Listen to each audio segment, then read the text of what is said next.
Welcome to the Magnum Report. I'm your host, Mark Magnum, and today my topic is going to be who did it better and my top 5 list for the guys that did the best spears.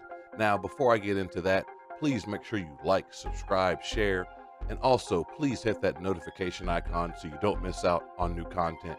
Now, let's get right into it. My number 5 for this list is somebody that you may not expect. You probably would think this guy would be a little bit higher on my list, but you'll see once I get to the end here, it gets intense on who I got and why. But my number 5 is Roman Reigns. Now, his spear is a little lazy at times, but I couldn't put Edge or Batista on this list because theirs were, in my opinion, much worse. And Roman's spear is one of those that it's evolved over the years. I think when he was in the Shield, I think it was a little bit better than it is right now. That he's had moments when he's hit certain guys, with spears, and they know how to bump and sell it to make it look better. And as a guy that used to do this, and that was the main part of what I did, was the bumping and making other guys look good in the ring. That was my stick. That was what I was into, and I can see it with certain guys when they get speared, that this guy's good at selling. This guy's excellent at selling. It's not like watching John Cena take a spear. Some of these guys, like a Dolph Ziggler or a Nick Nemeth, as he's being called now since he's made his debut in New Japan, guys like that just know how to take a snap bump and just know how to just like that, just drop at the drop of a hat. And guys that Roman gets in there with, sometimes it can look a little wonky, or sometimes the timing can be a little bit off, because spears it's that small window sometimes with the spear where that timing has got to be perfect. That timing has got to be at that point where right as he's about to hit you, you've got to be going down, because if not, he's running you down. And as you'll see with some of these guys further up my list, for some of these guys, that's exactly what happens to them. They just get ran the hell over. But off of that one and into my next one, my number 4 is Goldberg.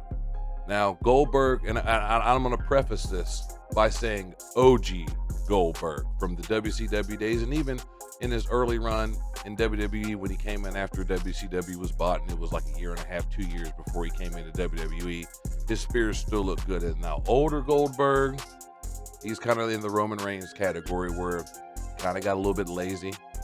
It kind of got a little bit to where when he's hitting the right guy, like a Brock Lesnar or a Dolph Ziggler, they look excellent. And then other guys, it's hit or miss. It's kind of, you can tell he was showing his age towards the end. But OG Goldberg, back in the day, just beasting on guys, taking out Hugh Morris and, just spearing people into the earth. That's what Goldberg used to do. And I had to have him on this list because back in the day, he was one of those guys that when you heard his music, it's like, the shit's on. Like, somebody's about to get murked real quick. And with Goldberg in the beginning, that's exactly what it was. He'd go out there, he'd spear the life out of somebody. And for me was the ironic part. That wasn't even his finish. That was just the setup for the jackhammer. So Goldberg was a beast. OG Goldberg was a beast back in the day.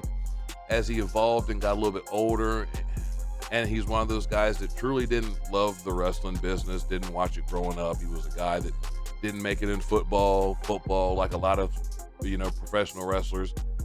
They try their hand at football, and just like Roman Reigns tried his hand at football, there's another gentleman on this list that tried his hand at football as well. So later on in this list, I should say, that tried his hand at football. And a lot of these guys, they try their hand at football, and then they come in. The only thing is, the difference with some of these guys is they actually had a love for the business. In Roman Reigns' case, he was born into the business.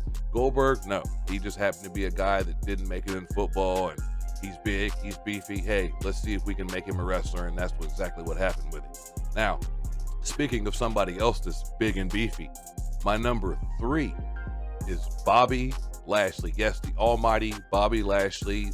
Just the way he twists when he does his spear.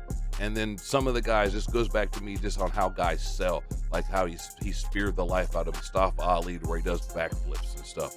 And it's awesome to see guys that go that far to sell it for a guy to make him look that much better. It's awesome to see. Cedric Alexander's been another guy that'll do a backflip when he takes a spear from Bobby Lashley.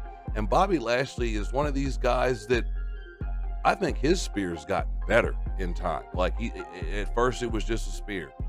And then he slowly started adding that little twist where he kind of flips almost with it as he hits you with it. So Bobby Lashley, his is easily the most unique spear, and I just love watching Bobby Lashley work. I wish they'd push him more towards the WWE or the undisputed whatever championship that Roman's got since he's on SmackDown.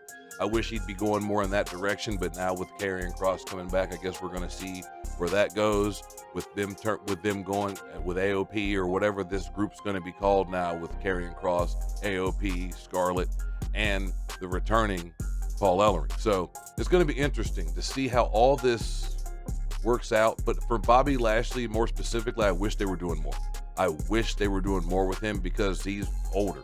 He's a little bit. He's a couple years older than I am. So I mean, he's getting long in the tooth. He's getting a little bit towards, all right, how much longer you really want to do this? Not saying Bobby Lashley can't still do it, because he looks $1 million and he can still go out there and put on an excellent show. So I'm not too concerned about that, but he is getting a little bit older. So if we're going to put another title on him before he retires, we need to get on that ASAP.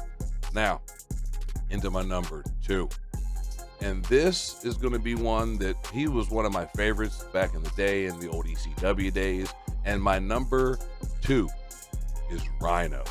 Now, Rhino with his gore and just having in the Attitude Era, towards the end, I should say, of the Attitude Era, you had Paul Heyman on commentary screaming, "Gore, gore!" And just the way he would spear guys, he was the epitome of just mowing guys down, kind of like Goldberg, where, I mean, if you didn't bump at the right time, or if the timing was just a little bit off, you were eating the spear from Rhino.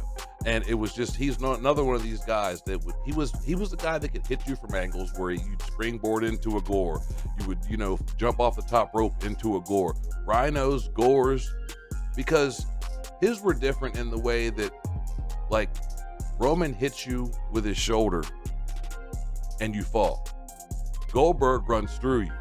Bobby Lashley does his flip to where he hits you, but he floats over and goes past you.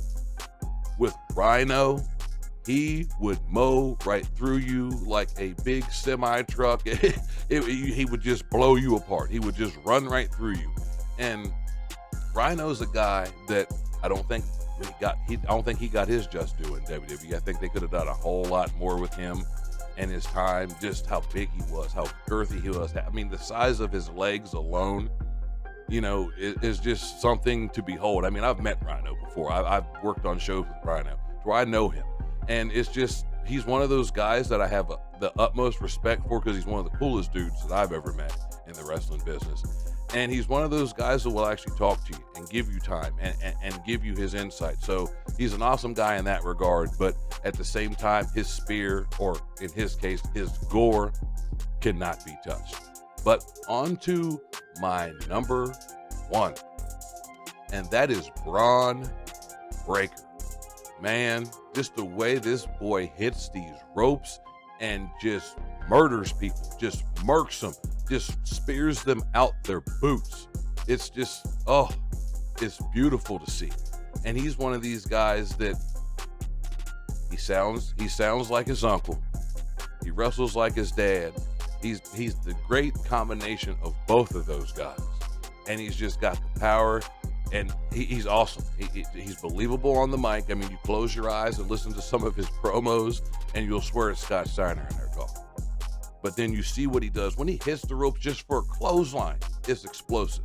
Then, especially when he loads up for a spear, Braun Breaker is one of these guys that anytime they have him booked at NXT, and we're looking forward to the day they put him on the main roster, but anytime they have him booked on the show, my ass is watching, because I know if he's going over, and even if he ain't going over, somebody's getting the life spirit out of him, and I love seeing that from him. But anyway, that was my top 5 list. This is a quick episode today, but I want you guys to let me know who you think should be on this list, because I know some people are going to be, oh, you left off Edge, or oh, you left off Batista. I already gave my reasons for that. And I know there's other people that did spears. I know Jay right now is currently doing a spear. Christian used to do a spear. There's other guys that used spear throughout the pantheon of wrestling. But this top 5 list for me was the best. Just the guys that when they hit you, you know it's ball game. You know it's over. You know there is no kicking out. And that's just how I did my list. But like I was saying, please comment in the comments. Let me know what's your list. Who's your top 5 for the best spears and the best guys to do spears? But before I get off here, also, make sure you please subscribe to my other channel, the Mark and the Fan Wrestling Podcast, where me and my boy, the Cisco Kid, we talk about all things wrestling, AEW, WWE, WCW, WCCW, AWA, you name it, we talk about it from back in the day to present day. That's what we do. We talk wrestling. We're about to start up season 2 here coming up in the next week. Actually, we're actually doing recording this Saturday. Not sure exactly when it's going to get posted, but it's coming. So just make sure you hit the subscribe button for that. And also, please subscribe, like, share, and hit that notification icon for this channel. Almost got to my goal that I had for last year. Real close to what I had in my mind for what I wanted. So please make sure you subscribe to that. But anyway, I'm going to get off here. This has been another edition of the Magnum Report. Thank you for watching.